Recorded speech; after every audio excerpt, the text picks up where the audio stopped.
ବଡ଼ଦା ଆଜିର ଭରସା ପ୍ରଧାନ ଆଚାର୍ଯ୍ୟଙ୍କ ଚରଣରେ ମୋର ଅନନ୍ତ କୋଟି ପ୍ରଣାମ। ପୂଜ୍ୟ ଅବିନ୍ଦା ଏବଂ ଠାକୁର ପରିବାରର ସମସ୍ତଙ୍କ ଚରଣରେ ମୋର ଅନନ୍ତ କୋଟି ପ୍ରଣାମ। ଆଜିର এই 16 ଦିନର ସେଣ୍ଟ ସତ୍ସଙ୍ଗ କେନ୍ଦ୍ର ରାଉରକେଲାର 16 ଦିନରେ ଆଜି ଉପନୀତ ହେଇଛି। ମୋର ପୂଜ୍ୟ ପରିଚାଳକ ପୁରୁଷୋତ୍ତମ ଦା ଏବଂ ଉପସ୍ଥିତ ସମସ୍ତ ପୂତ ପାଞ୍ଜାଧାରୀ ରୀତିକ ମଣ୍ଡଳୀ, ଅଧ୍ୟକ୍ଷ ମଣ୍ଡଳୀ, ଯାଜକ ମଣ୍ଡଳୀ ସମସ୍ତଙ୍କୁ ମୋର ଅଭୂମିଷ୍ଠ ପ୍ରଣାମ ଜଣାଏ। ଉପସ୍ଥିତ ସମସ୍ତ ଗୁରୁ ଭାଇ, ଗୁରୁ ମାତା, ସାଧୁ ସଜ୍ଜନ ମଣ୍ଡଳୀ, କୁନି କୁନି ପିଲା ଏ ସମସ୍ତଙ୍କୁ ମୋର ପ୍ରୀତିପୂର୍ଣ୍ଣ ରାଭରା ଜୟଗୁରୁ ଜଣାଏ। ସର୍ବପ୍ରଥମେ ଆଜିର ଏହି ପୁଣ୍ୟ ସତ୍ସଙ୍ଗରେ ଯେଉଁମାନେ ଭୋଗ ନିବେଦନ କରିଛନ୍ତି ତାଙ୍କର ଶାନ୍ତି ସୁସ୍ଥି ବିଧାନ ପାଇଁ ପରମ ପିତାଙ୍କ ନିକଟରେ ମୋର ପ୍ରାର୍ଥନା ରଖେ। ପୁରୁଷୋତ୍ତମ ଦା କାଲି ଫୋନ କରିଥିଲେ ଯେ ଆଜିର ସତ୍ସଙ୍ଗରେ ଯୋଗ ଦେବା ପାଇଁ ଏବଂ ମୋ ପରେ ଦିନେଶ ଭଟ୍ଟାଚାର୍ଯ୍ୟ ଦା ଅଛନ୍ତି, ଜଣେ ପ୍ରାଜ୍ଞ ବିଜ୍ଞ ବୟୋଜ୍ୟେଷ୍ଠ ମଣିଷ। ତେବେ ଯାହା ବି ହଉ ଆଜି ସେଣ୍ଟ ରାଉରକେଲାର 16 ଦିନରେ ଉପନୀତ ହେଇଛି ଏହି ଆଭାସୀ ସତ୍ସଙ୍ଗ ଏବଂ ପ୍ରତିଦିନ ଅନେକ ଗୁରୁ ଭାଇ ମା ମାନେ ଜଏନ୍ କରି ସେଇ ଇଷ୍ଟଙ୍କ ପ୍ରେମରେ ଭାବାୟିତ ହେଇଛନ୍ତି। ସମସ୍ତଙ୍କୁ ଆନନ୍ଦ ଏବଂ ମଧୁମୟ ଜୀବନର ରାସ୍ତା ପ୍ରେରଣ କରିଛି ଏହି ସେଣ୍ଟ ସତ୍ସଙ୍ଗ କେନ୍ଦ୍ରର ଏହି ପ୍ରୟାସ। ଯାହା ବି ହଉ ଆମେ ଜୀବନରେ ଗୁରୁଙ୍କୁ ଧରି ଜୀବନରେ ଆମେ ଆନନ୍ଦିତ ହେଇଛେ, ଜୀବନଟାକୁ ଆମେ ମଧୁମୟ କରିପାରିଛେ, ତାହା ହିଁ ଏକ ଗୁରୁଙ୍କର ଏକ ବିରାଟ ଆଶୀର୍ବାଦ ବୋଲି ଧରାଯାଇପାରେ।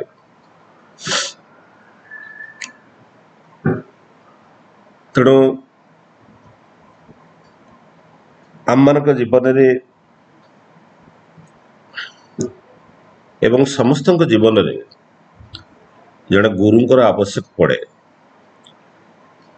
ତେବେ ଗୁରୁ ଆମେ କାହାକୁ କହୁ? ଗୁରୁ ଆମେ ଯେ ଆମକୁ ବିଭିନ୍ନ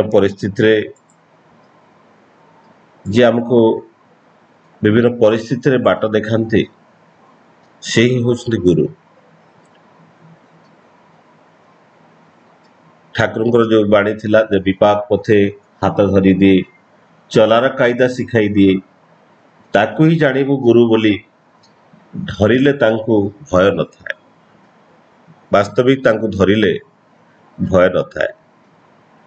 ତେଣୁ ଆମ ଜୀବନରେ ଅନେକ ସମସ୍ୟା ଆସେ, ଜୀବନରେ ଅନେକ ସମସ୍ୟା ବିଜଡ଼ିତ ଜୀବନ ଭିତରେ ଆମେ ଅନେକ ସମୟରେ କଷ୍ଟ ପାଉ। ସେଦିନ ଆଚାର୍ଯ୍ୟ ବସିଛନ୍ତି, ଜଣେ ଗୁରୁ ଭାଇ କି କହୁଛନ୍ତି ଯେ ଜୀବନରେ ଯଦି କିଛି ଅସୁବିଧା ହୁଏ, ସେ ତାଙ୍କର ପରିସ୍ଥିତି ଅସୁବିଧା କଥା କହୁଥାନ୍ତି। ଆଚାର୍ଯ୍ୟ କହୁଛନ୍ତି ଜୀବନରେ ଯଦି କିଛି ଅସୁବିଧା ହୁଏ ତାହେଲେ ତୁ ଏ ଦେଓଘର ପଳେଇ ଆସିବୁ, ଆଉ ଆମର ଏସିଟାକୁ ଆମେ ଅନ୍ କରିଦେବୁ, ତାହେଲେ ସେ ଏସିର ଥଣ୍ଡାରେ ତମର ସମସ୍ତ ଜୀବନର ସେଇ ଉତ୍ତାପ ସେ ଥମିଯିବ। ତ ଏସିକୁ ବୁଝେଇବା ପାଇଁ ଦାଦା ସେଦିନ କହୁଛନ୍ତି ଆମ ସମସ୍ତଙ୍କର ନାଁ, ଠାକୁର ଯୋଉ ଆଚାର୍ଯ୍ୟ ପରମ୍ପରା ସୃଷ୍ଟି କରିଦେଇଛନ୍ତି, ସମସ୍ତଙ୍କର ନାଁ ଏ ରୁ ଆରମ୍ଭ ଆଉ ସି ରେ ଚକ୍ରବର୍ତ୍ତୀରେ ଶେଷ। ଅନୁକୂଳ ଚନ୍ଦ୍ର ଚକ୍ରବର୍ତ୍ତୀ, ଅଶୋକ ଚକ୍ରବର୍ତ୍ତୀ ନାଁ ତ ଧରା ଯାଏନି। ତ ଏଇ ସମସ୍ତଙ୍କର ନାଁ ସବୁ ଏ ରେ ଆରମ୍ଭ ଆଉ ସି ରେ ସବୁ। ସେଥିପାଇଁ ଆଚାର୍ଯ୍ୟ ଆନନ୍ଦର ସହିତ କହୁଥିଲେ ଯେ ସେ ଏସିଟାକୁ ଅନ୍ କରିଦିଆଯିବ, ତାହେଲେ ତୁମର ସମସ୍ତ ଜୀବନର ଯୋଉ ଦୁଃଖ ତା ଦୂର ହେଇଯିବ। ସେଇଥିପାଇଁ ଠାକୁର ଏ ଆଚାର୍ଯ୍ୟ ପରମ୍ପରାକୁ ସୃଷ୍ଟି କରିଦେଇ ଯାଇଛନ୍ତି। ସେଥିପାଇଁ ଠାକୁରଙ୍କର ସେଇ ବାଣୀ କଥା ମନେ ପଡେ, ଦେ ଇଷ୍ଟ ଗୁରୁ ପୁରୁଷୋତ୍ତମ ପ୍ରତୀକ ଗୁରୁ ବଂଶଧର, ରେତ ଶରୀରେ ସୁପ୍ତ ରହି ଜୀବନ୍ତ ସେ ନିରନ୍ତର। ଶ୍ରୀ ଶ୍ରୀ ଠାକୁର ଜୀବନ୍ତ ଅବସ୍ଥାରେ ଅଛନ୍ତି ଏବଂ ସେ ଆଚାର୍ଯ୍ୟ ପରମ୍ପରା ଭିତରେ ସେ ତାଙ୍କର ଲୀଳା କରୁଛନ୍ତି। ତେବେ ଆଚାର୍ଯ୍ୟ କହୁଛନ୍ତି ଆଚରଣର ସିଦ୍ଧ, ଆଚରଣ ସିଦ୍ଧ ପୁରୁଷ। ତେଣୁ ଆଚରଣ ସିଦ୍ଧ ପୁରୁଷଙ୍କ ଯେତେବେଳେ ଆମେ ସଂସ୍ପର୍ଶରେ ଆସୁ, ଜୀବନରେ ଅନେକ ଶିକ୍ଷଣୀୟ ଜିନିଷ ମିଳିବାକୁ ପଡେ। ତେଣୁ ଯାହା ଠାକୁର କହୁଥିଲେ ଯେ ଆମର ଦୁଇଟା ଜିନିଷରେ ଆମେ ଏ ଶରୀର ଗଢା, ଗୋଟେ ହଉଛି ସତ୍ତା, ଆଉ ଗୋଟେ ହଉଛି ଅସ୍ତିତ୍ୱ। এই ସତ୍ତାରେ ଆମେ ବଞ୍ଚି ରହୁ ଆଉ ଅସ୍ତିତ୍ୱରେ ଆମେ ବୃଦ୍ଧି ପାଉ। ଦ ବିଙ୍ଗ ଆଣ୍ଡ ବିକମିଂ ର କଥା, ଦ ଲାଇଫ ଆଣ୍ଡ ଗ୍ରୋଥ ର କଥା ଠାକୁର କହୁଥିଲେ। ମଣିଷର ସିକ୍ସଥ ସେନ୍ସଟା ଅଛି। ମଣିଷ ତାର ଯୋଉ ପଞ୍ଚ ଇନ୍ଦ୍ରିୟ ପରେ ଆଉ ଗୋଟେ ଇନ୍ଦ୍ରିୟ ଅଛି, ତାର ସ୍ପିରିଚୁଆଲ କନସିୟସନେସଟା ଅଛି, ଆଧ୍ୟାତ୍ମିକ ଚେତନାଟା ଅଛି। ସେ ଆଧ୍ୟାତ୍ମିକ ଚେତନାଟାକୁ ମଣିଷ ଜାଣିପାରେ, ତା ଭିତରେ ଥିବା ସେ ଆତ୍ମାର ଉତ୍ପତ୍ତିଟାକୁ ସେ ଜାଣିପାରେ, ସେଇ ବିଙ୍ଗଟାକୁ ସେ ଜାଣିପାରେ। ସେଥିପାଇଁ ଆମେ ମଣିଷକୁ ହ୍ୟୁମାନ ବିଙ୍ଗସ ବୋଲି କୁହାଯାଏ। ଆମେ ଏଲିଫ୍ୟାଣ୍ଟ ବିଙ୍ଗସ ବା ଡଗ୍ସ ବିଙ୍ଗସ ବୋଲି କହୁନା। ତେଣୁ ମଣିଷ ଏଇ ଯୋଉ ତାର ଯୋଉ ଆତ୍ମିକ ଅଛି, ଯୋଉ ଆତ୍ମା ଅଛି, ସେ ଆତ୍ମିକ ଚେତନାଟା ଯେତେବେଳେ ଜାଗ୍ରତ ହେଇ ଉଠେ, ସେତେବେଳେ ମଣିଷ ସ୍ୱତଃଶୁଦ୍ଧ ସେ ଏକ ଦିବ୍ୟ ମାନବରେ ପରିଣତ ହୁଏ। ଯାହା ଠାକୁର କହୁଥିଲେ ପ୍ରତ୍ୟେକ ମଣିଷ ହଉଛନ୍ତି ଗୋଟେ ଗୋଟେ କ୍ଷୁଦ୍ର ଭଗବାନ। ସମସ୍ତଙ୍କ ଭିତରେ ସେ ଦେବତ୍ୱ ଅଛି। ଠାକୁରଙ୍କର ସତ୍ୟାଂଶରେ ସେଇ କଥା ହିଁ କୁହାହେଇଛି, ତୁମର ଏଇ ଠାକୁରତ୍ୱକୁ ଜାଗ୍ରତ କରିବାର କଥା। ସେଇ ଠାକୁରତ୍ୱ ଆମ ଭିତରେ ଯୋଉ ଠାକୁରତ୍ୱ ଅଛି ତାକୁ ଯଦି ଜାଗ୍ରତ କରି ଦିଆଯାଏ, ମଣିଷ ଗୋଟେ ଦିବ୍ୟ ମାନବରେ ପରିଣତ ହୁଏ। ତେଣୁ ଏଇଠି କଥା ଉଠେ ଯେ ଏଇ ଗୁରୁଙ୍କୁ ନେଇକି ଅନେକ ନାମ ଥାଏ। ଗୁରୁଙ୍କୁ ଆମେ ମେଣ୍ଟର କହୁ, ଗାଇଡ କହୁ, ଏକ୍ସପର୍ଟ ବି କହିପାରୁ, ଅନେକ ଜାଗାରେ ମାଷ୍ଟର ଟିଚର ବି କହିପାରୁ। ତ ମେଣ୍ଟର ହଉଛି ସିଏ ଯିଏ ଅନ୍ୟମାନଙ୍କୁ ହେଲ୍ପ କରେ, ତାଠୁ କମ ଜାଣିଥିବା ମଣିଷଟାକୁ ଯିଏ ହେଲ୍ପ କରେ, ସିଏ ହଉଛି ମେଣ୍ଟର। ଏବଂ ଗାଇଡ ଯେ ପର୍ଟିକୁଲାର ଜିନିଷରେ କିଛି ଗାଇଡ କରିଦେଇପାରେ ଆମକୁ। ସୋ କୁଆଡେ ରାସ୍ତାରେ ଯାଉଛେ ଗାଇଡ ଦରକାର ପଡେ, କେହି ଫରେନର ଆସିଛି ଇଣ୍ଡିଆ, ତାକୁ ଗାଇଡ ଦରକାର ପଡେ, ସ୍ପୋର୍ଟସ ମ୍ୟାନକୁ ଗାଇଡ ଦରକାର ପଡେ। ତେଣୁ ଗାଇଡ ମାନେ ଗୋଟେ ପର୍ଟିକୁଲାର କାମ ପାଇଁ ଯେ ଗାଇଡ କରନ୍ତି। ତେଣୁ ଏଇ କ୍ରମରେ ମନେ ପଡେ ଯେ ଜୀବନରେ ଗୋଟେ କନସେଣ୍ଟ୍ରିକ ଲାଇଫ ପାଇଁ, ଯାହା ଅଛି ଆମେରିକାନ ଭକ୍ତ ଯେତେବେଳେ ଠାକୁରଙ୍କୁ ପଚାରୁଥିଲେ ଯେ ଗୋଟେ ଶବ୍ଦରେ ସତ୍ସଙ୍ଗର ଭାବଧାରାକୁ ପରିପ୍ରକାଶ କରିବା ପାଇଁ ଠାକୁର କହିଥିଲେ ଦ ବି କନସେଣ୍ଟ୍ରିକ। ସେଥିରେ ବୁଝିପାରିନଥିଲେ, ଠାକୁର ବୁଝେଇଥିଲେ ଜୀବନରେ ଆଇଡିଆଲର ଆବଶ୍ୟକ ଅଛି, ଆଦର୍ଶ ପୁରୁଷଙ୍କର ଆବଶ୍ୟକ ଅଛି। ଠାକୁର ତ କହୁଥିଲେ ଯେ ଆମେ ଶୁଦ୍ଧାତ୍ମା ଚାହିଁ, ସଂସାର ସନ୍ନ୍ୟାସୀ ଚାହିଁନା, ଆମେ ଜଙ୍ଗଲ ସନ୍ନ୍ୟାସୀ ଚାହିଁନା, ସଂସାର ସନ୍ନ୍ୟାସୀ ଚାହିଁ। ତେଣୁ ଠାକୁର ଏଇ କଳିଯୁଗର ଏଇ ସନ୍ଧିକ୍ଷଣରେ ଆମର ଯୋଉ ସାଂସାରିକ ଜୀବନ ଅଛି ଆଉ ଆଧ୍ୟାତ୍ମିକ ଜୀବନର ଧାରା, ଦୁଇଟା ଭିନ୍ନ ଧାରା। ଆଗରୁ ଜଙ୍ଗଲରେ ଲୋକମାନେ, ସାଧୁ ସନ୍ନ୍ୟାସୀ ମାନେ ତପସ୍ୟା କରୁଥିଲେ, ନାମ ଧ୍ୟାନ କରୁଥିଲେ ଏବଂ ଇଷ୍ଟମୁଖୀ ଜୀବନରେ ଚଳୁଥିଲେ। ତାହା ହିଁ ଥିଲା ଆଧ୍ୟାତ୍ମିକର ଧାରା। ଆଉ ଗୋଟେ ଜୀବନ ଥିଲା ସାଂସାରିକ ଜୀବନ, ଯୋଉଠି ସଂସାର, ପିଲା ଛୁଆର ସଂସାର, ତେଲ ଲୁଣର ସଂସାରରେ ମଣିଷ ବଞ୍ଚି ରହୁଥିଲା। ଏ ଦୁଇଟା ଜୀବନକୁ ଠାକୁର ଯୋଡି ଦେଇ ଗୋଟେ ମଝିରେ ଏକ ସରଳ ରେଖା ଟାଣି ଦେଇଛନ୍ତି। ଏବଂ ଯୋଉ ସରଳ ରେଖା ଉପରେ ଆମେ ସମସ୍ତେ ଛିଡା ହେଇଛେ ଆଜି, ଯୋଉଠି ଆଧ୍ୟାତ୍ମିକତାର ଭାବଧାରାକୁ ବଞ୍ଚେଇ ରଖିବା ସହିତ ସାଂସାରିକ ଜୀବନଟାକୁ ମଧ୍ୟ ଲିଭେଇ ପାରିଛେ। ତେଣୁ ଆଧ୍ୟାତ୍ମିକ ଜୀବନ ଧାରାରେ ଯୋଉ କିଛିର ଆବଶ୍ୟକ ପଡେ, ଯୋଉ ନାମ କରିବାର କଥା, ଧ୍ୟାନ କରିବାର କଥା ଏବଂ ସକାଳ ସନ୍ଧ୍ୟା ପ୍ରାର୍ଥନା କରାଯାଏ ଠାକୁରଙ୍କର ଯୋଉ ବିଧାନରେ, ଏବଂ ଚଲାରେ ଫେଲାରେ ଜପ ଯୋଉ କଥା ଠାକୁର କହିଛନ୍ତି, ଇଏ ସମସ୍ତ ଜିନିଷକୁ ଯଦି ଆମେ ଦେଖୁ, ଇଏ ସବୁ ହଉଛି ଏକ ବିଜ୍ଞାନ ସମ୍ମତ ଜିନିଷ। ଏ ଯାହା ଠାକୁର କହୁଥିଲେ ଯେ ନାମ ମଣିଷକୁ ତୀକ୍ଷ୍ଣ କରେ, ଧ୍ୟାନ ମଣିଷକୁ ସ୍ଥିର ଏବଂ ଗ୍ରହଣକ୍ଷମ କରାଏ। ବାସ୍ତବିକ ମଣିଷକୁ ସେ ଏ ଧ୍ୟାନ କରିବା ଭିତରେ ମଣିଷ ଭିତରେ से ईश्वरतर से ठाकुरतर जाग्रत होबार प्रक्रियाटा आरंभ होता है एवं ये ध्यान करने भितर मनुष्य बुझी पारे तार जीवन उद्देश्य एवं ये ध्यान करने भितर मनुष्य से सांसारिक एवं आध्यात्मिक जीवन टाको संतुलित करके रखिपारे नतुबा संभव हुए ना। तेणु ये मन भितर अनेक जो विक्रांत आसे जो चिंता आसे जहाँ मनुष्य को दुख जातना भितर को नहीं जाए से ठाकुर मंत्र देइछंती से मन तार मंत्र। तेणु आजिकल तो अनेक गुरु अच्छा जो माने कि विभिन्न प्रकार मंत्र दियंती किंतु दी प्रकार गुरुर कथा कह जाए गोटे हूँ इष्ट गुरु आउ गोटे हूँ सिद्ध गुरु। कई बही पढ़ी के गुरु हो जाई पारे ना। तेणु इष्ट गुरु जन्म सिद्ध मंत्र प्रतिगति नहीं सिद्ध गुरु तांके बोले साधना सिद्ध जी सिद्ध गुरु सी जे साधना करके निज सिद्धि लाभ कर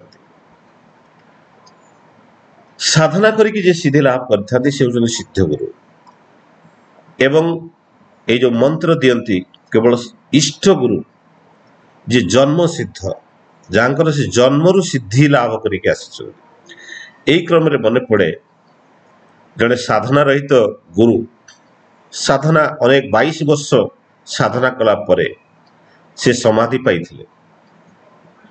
एवं सेई गुरु को पाखक जिते जाइए ठाकुर पूर्व अवतार रामकृष्ण परमहंस जिते पाखक जाइए एवं तांकर सानिध्य लाभ करथिले एवं सी तांको जितेबले ये साधना ध्यान करिवार कथा जितेबले कहिथिले एवं सी साधना करिवाटा रामकृष्ण परमहंस द्वारा हो नथिला। से जेते आखि बंद करथिले से काली की देखुथिले आखि खोलिले काली की देखुथिले। तो तेणु तांको द्वारा से साधना हो पारना जिते अनेक थर जिते आखि बंद कले से पुणी काली की देखिले आखि खोलिले काली की देखिले तेणु तांकर सबु मुहूर्त माँ काली दर्शन करि पारुथिले। सेठु गुरु व्यस्त हो पड़े सी आउ बुझी पारे किभली भाव से गोटे 11-12 वर्ष बयस होता है रामकृष्ण परमहंस को एवं से कौन कले विरक्त हो गोटे काचर गोटे जिनस भांगी बड़ी गला कि भांगी देले विरक्त हो फिंगीदेले एवं तार जो काच टुकड़ा आनी जो आज्ञा चक्र उपरे गोटे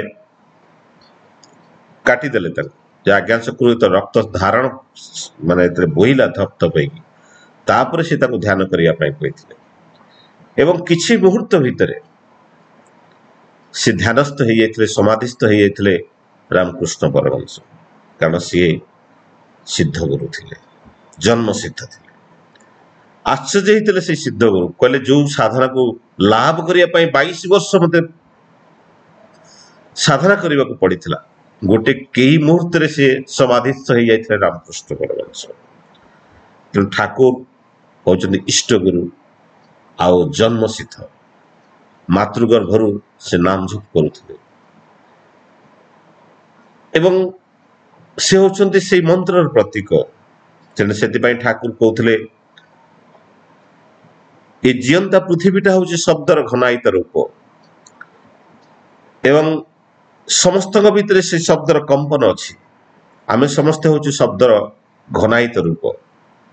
ठाकुर कहते the call of your sound reaches to me because I am the sound से शब्दर घनायित रूप होचंदी श्री ठाकुर एवं से जो शब्द ब्रह्म देकी आनी ठाकुर ता हूँ से मंत्र आनी ता हूँ एक स्पंदनात्मक प्रतिच्छवि ता हूँ से आदि कंपन जो कंपन रु ये समस्त सृष्टि सृष्टि ये बिग बैंग थ्योरी कहतु कि कस्मिक थ्योरी कहतु ये सबकि से कथा ही कहे सबकि से कंपन सृष्टि जो शब्द ओम सृष्टि होता से ओम को सृष्टि करने जो कंपन आवश्यक था शब्द ब्रह्म एवं से मंत्र को लेकिन आसुन श्री ठाकुर एवं से कंपन जो से नाम को जो आम मनन करूँ से नाम एवं नामी अभेद्य ये नाम कंपन आम शरीर प्रत्येक कोश को कंपायित करे ଏବଂ ସେଇ ଆଦି କମ୍ପନ ସହିତ ଯୁକ୍ତ କରେ ସେହି କମ୍ପନ, ସେଇ ଯେଉଁ ଭାଇବ୍ରେସନ, ସେଇ ଭାଇବ୍ରେସନ ସେ ଆଦି କମ୍ପନ ସହିତ ଯୁକ୍ତ କରେ। ତେଣୁ ବାସ୍ତବିକତା ହେଉଛି ଜୀବନରେ ଆମେ ଗୁରୁଙ୍କୁ ପାଇଛେ। ତେଣୁ ଗୁରୁ ହେଉଛନ୍ତି ମାନେ ସବୁକିଛିର ଉର୍ଦ୍ଧ୍ୱରେ, ସବୁକିଛିର ଉର୍ଦ୍ଧ୍ୱରେ। ମାନେ ଆମେ ଟିଚର କହୁ କି ମାଷ୍ଟର କହୁ କି ଗାଇଡ କହୁ, ଏକ୍ସପର୍ଟ କହୁ, ବା ଆମେ ଟିଚର। ଟିଚର ମାନେ ଯିଏ ଟିଚ୍ କରେ, ଯିଏ ଲର୍ନ କରେ, ମାନେ help the people to learn, ଯିଏ ପଢିବାରେ ଯିଏ ସାହାଯ୍ୟ କରେ, ସେ ହେଉଛନ୍ତି ଟିଚର। କିନ୍ତୁ ଗୁରୁ ଇଜ ମୋର then the teacher, more then the mentor, guide, expert and master. And guru is spiritual guide, ସମସ୍ତଙ୍କର ଉର୍ଦ୍ଧ୍ୱରେ ହେଉଛନ୍ତି ଗୁରୁ। ତେଣୁ ଆମେ ଠାକୁରଙ୍କୁ ଜୀବନରେ ପାଇଛେ ଏବଂ ଗୁରୁ ଗୋଟେ ଟିଚର ଗୋଟେ ଛାତ୍ରକୁ ତାରି ସ୍ତର ପର୍ଯ୍ୟନ୍ତ ନେଇଯାଇପାରେ। ଗୁରୁ କିନ୍ତୁ ତାଙ୍କଠାରୁ ବି ଉର୍ଦ୍ଧ୍ୱ ସ୍ତରକୁ ନେଇଯାଇପାରନ୍ତି। ତେଣୁ ଗୁରୁ ତାଙ୍କ ସହିତ ମାନେ ସେ ଯୋଉ ସ୍ତରର ସେଇ ସ୍ତର ସହିତ ସମାନ କରି ଦେଇପାରନ୍ତି। ତେଣୁ ଆମେ ଏଇ ଭୌତିକ ଜୀବନରେ, ସାମାଜିକ ଜୀବନରେ ଆମେ ଅନେକ କିଛି ଲୋକଙ୍କୁ ଆମେ ଆଦର୍ଶ ବୋଲି ଗ୍ରହଣ କରିପାରୁ। କେହି ଜଣେ କ୍ରିକେଟ ଖେଳୁଥିବା ମଣିଷ ସଚିନ ତେନ୍ଦୁଲକରକୁ ସେ ତାର ଆଦର୍ଶ ବୋଲି ଭାବିପାରେ। ଫିଲ୍ମ କି ଭଲ ପାଉଥିବା ମଣିଷ ଅମିତାଭ ବଚ୍ଚନକୁ ଭଲ ପାଇପାରେ। କିନ୍ତୁ ତାହେଲେ ତାଙ୍କର ଭିତରେ ଥିବା ସେଇ ପ୍ରବୃତ୍ତି ତା ଆମ ଭିତରେ ଫୁଟି ଉଠେ। ଜାଣତରେ ଅଜାଣତରେ ହଉ ମଧ୍ୟ ଆମେ ଯେତେବେଳେ କୌଣସି ଅନ୍ୟ ପୁରୁଷକୁ ଯେତେବେଳେ ଆଦର୍ଶ ବୋଲି ଗ୍ରହଣ କରୁ, ଯାହା ସେଦିନ ସେ ଆମେରିକାନ ଡକ୍ଟର ଠାକୁର କହିଥିଲେ, ସେ କହୁଥିଲେ ମୁଁ ଯଦି ରବର୍ଟ ଫ୍ରଡକୁ ଯଦି ମୁଁ ଆଦର୍ଶ ବୋଲି ଗ୍ରହଣ କରେ, ସେଦିନ ଠାକୁର କହିଥିଲେ ତେବେ ରବର୍ଟ ଫ୍ରଡ ହିଁ ହେଇ ଉଠିବ, ତବେ ଆଉ ଗୋଟେ ଦିବ୍ୟ ମାନବ ହେଇପାରିବ ନାହିଁ। ତେଣୁ ମଣିଷ ଭିତରେ ସେଇ ଦିବ୍ୟତ୍ୱ, ଠାକୁରତ୍ୱକୁ ଜାଗ୍ରତ କରିବା ପାଇଁ ହେଲେ ସେଇ ଇଷ୍ଟଗୁରୁ ପୁରୁଷୋତ୍ତମଙ୍କର ସାନ୍ନିଧ୍ୟ ଚରଣାମୃତକୁ ପାନ କରିବାକୁ ପଡ଼ିବ। ତେଣୁ ମଣିଷ ଏଇ ଯୋଉ ପ୍ରବୃତ୍ତିରୁ ନିବୃତ୍ତି ହେବା ପାଇଁ ଗୁରୁଙ୍କ ଶରଣାପନ୍ନ ହେବାକୁ ପଡ଼ିବ। ତେଣୁ ଗୁରୁଙ୍କୁ ଜୀବନରେ ଗ୍ରହଣ କଲେ ହିଁ ଜୀବନ ମଣିଷ ତାର ଯୋଉ ପ୍ରବୃତ୍ତି ପରମସ୍ତ ଯୋଉ ମନକୁ ସେ ନିୟନ୍ତ୍ରିତ କରିପାରିବ। ତେଣୁ ଜୀବନରେ ଆମେ ଯଦି ଦେଖୁ, ଅର୍ଜୁନ ଲୀଳା ପୁରୁଷ ଶ୍ରୀକୃଷ୍ଣଙ୍କୁ ଈଶ୍ୱରଙ୍କ ଭାବରେ ସେ ଦେଖିଥିଲେ, କିନ୍ତୁ ତାପରେ ସେ ତାଙ୍କୁ ଗୁରୁ ବନେଇ ଦେଇଥିଲେ। କାରଣ ଗୁରୁ ହେଉଛନ୍ତି, ଯେତେବେଳେ ସେ ତାଙ୍କୁ ଗୁରୁ ବୋଲିକି ଗ୍ରହଣ କରିଥିଲେ, ତାଙ୍କରି ନିର୍ଦ୍ଦେଶରେ ସେ ଜୀବନଟାକୁ ଅତିବାହିତ କରିଥିଲେ, ତାପରେ ହିଁ ଯୁଦ୍ଧ କରୁଥିଲେ। ତେଣୁ ଏଇଠି କଥା ଉଠେ ଯେ ମଣିଷ ଜୀବନରେ ଯେତେ କଷ୍ଟ ଆସେ, ଯେତେ ଦୁଃଖ ଆସେ, ସେ ଦୁଃଖରୁ ନିଜକୁ ଦୂର କରିବା ପାଇଁ ହେଲେ ଜୀବନରେ ଗୁରୁର ଆବଶ୍ୟକ ପଡ଼େ। ତେଣୁ ଆମେ ଅନେକ ଲୋକ ଅଛନ୍ତି, ଅନେକ ଦେବାଦେବୀଙ୍କୁ ପୂଜା କରୁ, ଅନେକ ମନ୍ତ୍ର ଉଚ୍ଚାରଣ କରୁ ଅନେକ ସମୟରେ, କିନ୍ତୁ ଠାକୁର ତ କହୁଥିଲେ ଗୁରୁର ପୂଜା ନ କରିଲେ କିନ୍ତୁ କୋଉ ଦେବତାର ହୁଏ ନା ପୂଜା, ସବୁ ଦେବତାଙ୍କର ସିଦ୍ଧ ଆସନ, ଗୁରୁ ହିଁ କିନ୍ତୁ ସେମାନଙ୍କ ଧ୍ୱଜା। ତେଣୁ ଆମେ ଅନେକ ସମୟରେ ମନ୍ତ୍ର ପାଠ କରୁ, ଯେଉଁମାନେ ଅନେକ ମନ୍ତ୍ର ପାଠ କରନ୍ତି, ସୁନ୍ଦର ଭାବରେ କହିପାରନ୍ତି, ଆମେ ଭାବୁ ଇଏ ବଡ ଭକ୍ତ। ବଟ୍ ଇଟ୍ ଇଜ୍ ଏ ନ୍ୟୁରୋପ୍ଲାଷ୍ଟିସିଟି, ଏଇ ଯେ ନ୍ୟୁରୋପ୍ଲାଷ୍ଟିକ ନେଚର ପାଇଁ ହେଇଥାଏ। ତେଣୁ ଆମେ ଯେତେବେଳେ ଗୋଟେ ପଡ଼ିଆରେ ଯାଉ, ଚାଲି ଚାଲିକି ଯେତେବେଳେ ଯାଉ, ସେତେବେଳେ ରାସ୍ତା ନଥାଏ, ଆମେ ବହୁତ ସତର୍କତାର ସହିତ କନସିୟସନେସଲି ଆମେ ପଡ଼ିଆରେ ଯାଉ, ଜାଗ୍ରତ ହେଇକି ଯାଉ, କାରଣ ରାସ୍ତା ନଥିଲା। କିନ୍ତୁ ସବୁଦିନ ସେ ରାସ୍ତାରେ ଚାଲିଲା ପରେ ଗୋଟେ ରାସ୍ତା ତିଆରି ହେଇଯାଏ, ସେ ଘାସ ଗାଲିଚା ଉପରେ ଗୋଟେ ରାସ୍ତା ତିଆରି ହେଇଯାଏ, ସେତେବେଳେ ଆମକୁ ଆଉ ରାସ୍ତା ଖୋଜିବାକୁ ପଡେନି। ସେମିତି ବ୍ରେନରେ ଆମର ଯୋଉ ନ୍ୟୁରାଲ ସେନ୍ସେସନ ଅଛି, ସେଇ ସେନ୍ସେସନ ଭିତରେ ଗୋଟେ ଗୋଟେ ରାସ୍ତା ତିଆରି ହେଇଯାଏ, ଦ୍ୟାଟ୍ ଇଜ କଲ୍ଡ ନ୍ୟୁରୋପ୍ଲାଷ୍ଟିସିଟି।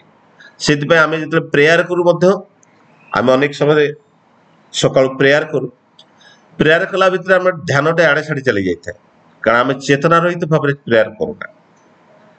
ତେଣୁ ଏଇ ଚେତନା ରହିତ ଭାବରେ ପ୍ରେୟାର କରିପାରୁନା, କାରଣ ଆମେ ପ୍ରେୟାର କରୁ କିନ୍ତୁ ମନଟା ଆଡ଼େ ସାଡ଼େ ବଢୁଥାଏ, କାରଣ ଇଏ ଗୋଟେ ପ୍ରାକ୍ଟିସରେ ପରିଣତ ହେଇଯାଇଥାଏ। ସେ ପ୍ରାକ୍ଟିସ ପାଇଁ ଆମେ କରିଦଉଛୁ, କିନ୍ତୁ ଆମର ଧ୍ୟାନଟା ଇଷ୍ଟକ ଉପରେ ରହୁନି। ତେଣୁ ଠାକୁରଙ୍କର ଏଇ ଯୋଉ ବିଧାନ ଦେଇଛନ୍ତି, ଠାକୁର ଏଇ ଯୋଉ ସବୁ କିଛି ହଉଛି ବିଜ୍ଞାନ ସମ୍ମତ। ये जो नाम आज्ञा चक्र नाम करिवार कथा तेणु आमर समस्त इच्छा आमर जो सातटा चक्र अच्छी मूलाधार चक्र जोटा मेरुदंडर शेष पाखरे अच्छी आ नाभि केन्द्र पाखरे जो चक्र अच्छी स्वादिष्ठान चक्र आउ आमर जो पानक्रिया पाखरे जो पाक माने लिभर पानक्रिया पाखापाखि जो चक्र अच्छी मणिपुर चक्र एवं आमर हार्ट पाखरे जो चक्र अच्छी अनाहत चक्र आउ गला पाखरे जो चक्र अच्छी विशुद्ध चक्र एवं आमर जो दीटा आखिर भूलतार मझीर केन्द्र जो आज्ञा चक्र जो ठाकुर ध्यान करने एवं तार उपरे सहस्र चक्र जहाँ आमर जो भाइटाल एनर्जी अच्छी शक्ति अच्छी ता कस्मिक पावर सहित जोड़ी थाए ये सृष्टिर शक्ति सहित जोटा आमको युक्त करे दैट इज द से सहस्र चक्र दे संभव होता है। तेणु आम भितर जो इच्छा सब जागृत हुए ता अनाहत चक्र सृष्टि हुए एवं से अनाहत चक्र सृष्टि होता इच्छा गुड़ाक सब निम्नमुखी रही था आहार निद्रा मैथुन ये तीनोटी इच्छा आमर प्रबल जागृत हुए शरीर भितर। तेणु ये मूलाधार चक्र आमर जो भाइटाल एनर्जी अच्छी जो मूलाधार चक्र केन्द्रायित हुए जार मूलाधार चक्र से केन्द्रायित हुए शक्ति आमर जीवन जो आम गोटे मैटर आ एनर्जी तैयारी आमर शरीर जो भाइटाल एनर्जी मूलाधार चक्र केन्द्रायित हुए से आम शयन प्रिय हो शोवा बेसी भल पाऊ निद्रा बेसी शोवा जो मैंने भल पाती से जो भाइटाल एनर्जीटा मूलाधार चक्र केन्द्रायित थाए। स्वादिष्ठान चक्र जो मानकर केन्द्रायित रहे से शारीरिक सुख अधिक से दिगरे चेष्टित रहती आउ जो मानकर मणिपुर चक्र बा पानक्रिया पाखे चक्रटी जो मानकर केन्द्रायित हुए भाइटाल एनर्जीटा तो सही चक्रटा साधारणतः आमको खाद्य प्रिय कराए सब केतरे कौन खाइबी इटा खाइबी सेटा खाइबी से केवल आमिष छाड़ी पारती कि स्वस्थ दीक्षा नापी चाहती ना ये समस्त इच्छा आरंभ हुई अनाहत चक्र ये अनाहत चक्र निम्नमुखी आड़ को नहीं जाए किंतु जितेबाला आज्ञा चक्र ठाकुर ध्यान करिवार कथा कहते जो मेलाटोनिन हॉर्मोन सिक्रिशन हुए से मेलाटोनिन हॉर्मोन सेरिब्रल फ्लूइड सहित मिसिक जो निम्नमुखी अन्य ग्लैंड को एक्टिवेट कराए से आमर समस्त ये जो इच्छा को ऊर्ध्वमुखी कराए आम जो मैंने ध्यान करते जो मैंने ध्यान करुँच निश्चित भाव अनुभव करेंगे खाद्य प्रति आसक्ति धीरे धीरे कमी जाए एवं शारीरिक सुख एवं शोवा प्रति आसक्ति धीरे धीरे कमी जाए तार मूल कारण हूँ ठाकुर जो विधान ठाकुर पूरा आज्ञा चक्र ध्यान करने जहाँफल ये समस्त जो प्रवृत्ति नियंत्रित हो ऊर्ध्वमुखी की जाए तेणु ये ऊर्ध्वमुखी की गलापर मनुष्य भितर जो शक्ति अच्छी जो सत्ता अच्छी ये परम सत्ता सहित युक्त होगापी सहस्र चक्र सहित युक्त हुए तेणु ठाकुर विधान को जब आम देखू ठाकुर समस्त विधान हूँ विज्ञान सम्मत आम सका जो प्रेयर करू प्रार्थना करू गीत गाऊ ठाकुर नारी नीति कहते ये भजन हूँ चित्त उद्वादनाकारी प्राणायाम आम जोग प्राणायाम कथा जाऊँ एवं निजको संयत करने समाधि अवस्था ये आवश्यक पड़े प्राणायाम जो अष्टक जोगसूत्र कथा जो उठे तेणु से ये जो प्राणायाम करूँ से प्राणायाम जो आवश्यक पड़े से ये भजन भितर हुए ये कीर्तन हूँ चित्त उद्वादनकारी व्यायाम तेणु ताकू तारी द्वारा समाहित होता है। तेणु आम जो हाथ बड़दा कहते जोर जोर ताली मारिकी कीर्तन करने कथा जोर जोर ताली मारिकी कीर्तन कले आम आक्यूप्रेशर पॉइंट गुड़ाक एक्टिवेट